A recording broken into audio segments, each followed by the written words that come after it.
Well, Happy New Year, everybody. This is Jeb. Heading on over to my daughter's Sydney house to see her new apartment for the first time. But, you know, when Jeb woke up this morning, he saw another one of them Facebooks on the Facebook, one of them little messages where people were having this debate about these $28 wedding rings. You see, also on Jeb's Facebook, saw a young man, Mr. Simmons. Mr. Simmons got married last night. Congratulations. Other folks got married last night. Congratulations. But Jeb was just looking at the idea, the fact that people are having arguments over the $28 wedding ring that K Jewelers came out with. And there's another $25 ring that people are having these arguments about. Let's break it down. This is a what the hell moment with Jeb. See, first let me give you a little history. Just a little history. You see, Jeb's been married twice. 2 times. Twice Jeb been married. The first time Jeb got married, Jeb was only making $1,800 a month. Yep, that's right. Jeb was making $1,800 a month. This is back in 1990. Yeah, Jeb 46 years old. So what had happened was Jeb spent almost $2,000 on his wedding ring. That's right. On the wedding ring Jeb purchased cost him almost $2,000, which meant that a whole month's paycheck plus a little bit more went on to it, because Jeb made $1,800 net before taxes back in 1990. So that's what Jeb did. So, you know, Jeb was married for a while, 17 years, then got married again. Got married again. This time Jeb was a little wiser. Jeb went, found a way to get a decent little stone, remade a ring. Only cost him $600 this time. $600. But what Jeb did was, I told the girl who became a second wife that instead of spending all that money on a wedding, instead of spending all that money on a ring, why don't we have 3 honeymoons? So we went on 3 honeymoons instead of spending all that money on a wedding and on a ring. So now with all this controversy, now I see both sides of the story. I see both sides. I understand they're saying that if a man is 36, 46 years old, he should have his finances together. And if he got his finances together and he's out there buying the new Air Jordans for $200, he's out here buying new cars, buying rims, spending $300-400 on a video game, then he should be able to buy that woman a decent sized ring, cost him a couple $1,000 if he can spend it on video games and things like that. And I kind of understand that one, because if you can spend thousands of dollars on yourself for little stupid stuff like that, then you can spend the money on a ring. I get that one. I understand that argument completely. But let's say you like Jeb, you're an entrepreneur, or you've been in one of these industries that been going up and down. You might have been in the housing industry, construction industry. You might have been in the IT industry, and the bubble been going up and down. You're in one of those industries. Sometimes you might find yourself at 46, 36 years old out of a job. Trust me, Jeb has made over $180,000 a year. Jeb has made as less as $10,000 in a year. Life ain't always the way you want it to be. Sometimes there's changes. And when I hear some of these women folk talking about how a man who's 36, 46, he should already have everything together. Well, life doesn't always allow for that. There's changes. In the proverbial words, shit happens sometimes. It does. That's what Forrest Gump said. It happens sometimes.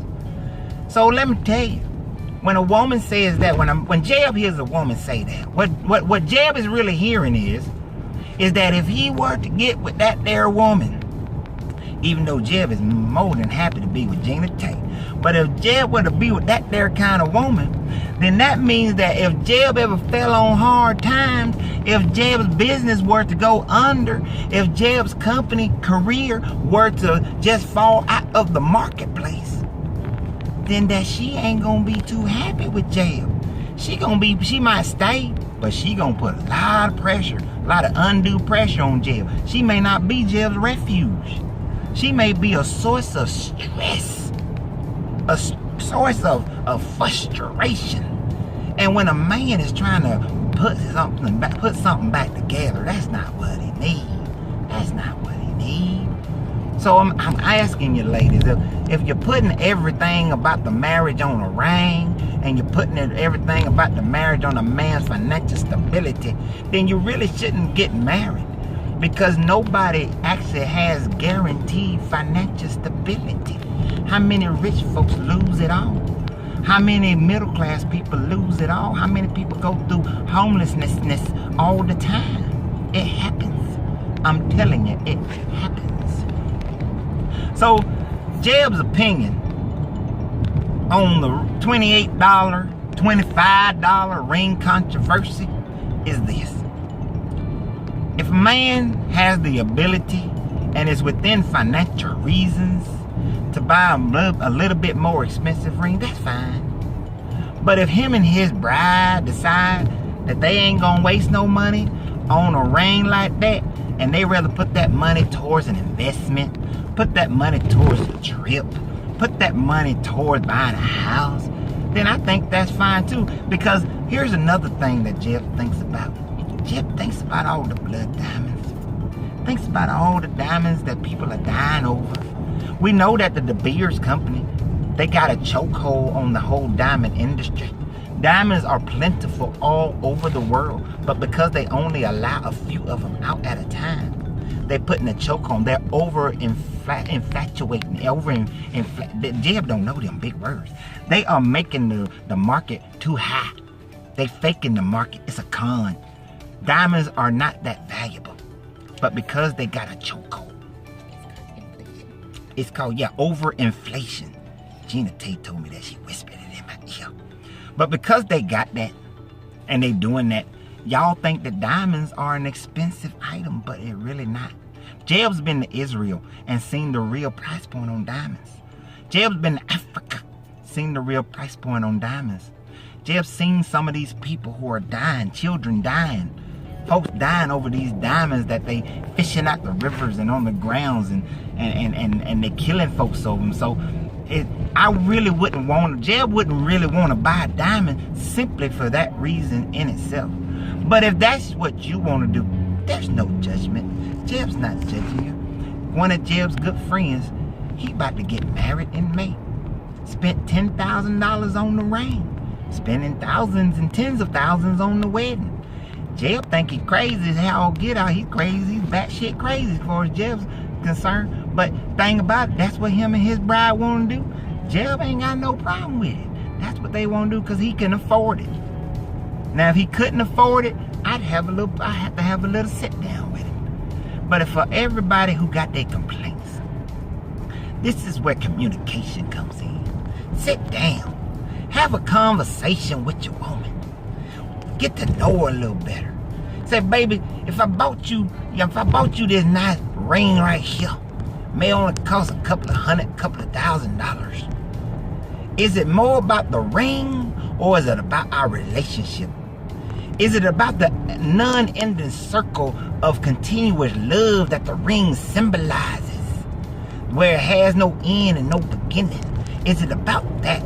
Or is it about the flashy in front of your friends, the twinkle in the sunlight? That's what Jeb would want to know. What is it about? Is it about the infinite amount of love and the infinite amount of work that we're willing to do to make our marriage great?